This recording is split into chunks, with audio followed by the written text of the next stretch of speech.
Assalamu alaikum. Today's તસ્કીરત. આજે સબકમાં IQ અને EQ, intelligence quotient અને ઇમોશનલ કોશન્ટ, ઇમોશનલ ઇન્ટેલિજન્સની વાત કરી.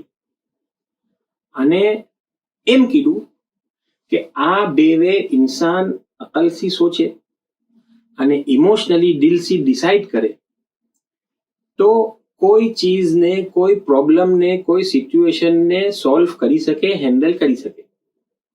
હવે એના અંદર એડિશન એમ કીધું કે આઈક્યુ અને ઈક્યુ ના સાથે એક્યુ હોવું જોઈએ, અખલાક કોશન્ટ. કે મેં દિમાગથી સોચું છું, દિલથી સોચું છું, મગર મારા અખલાક શું કે છે, મને મારા મોલા અહસિન ઇલામન અસા ઇલેક શીખાવે છે, તો ये મારો અખલાક કોશન્ટ બની જાય છે.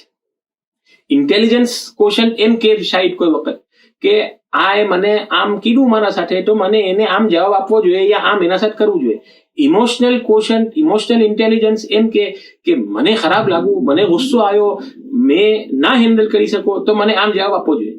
મગર મારા અખલાક કોશન્ટને મેં ડિસાઇડિંગ ફેક્ટર બનાવીશ તો मैं जीती जीस. शुक्रिया.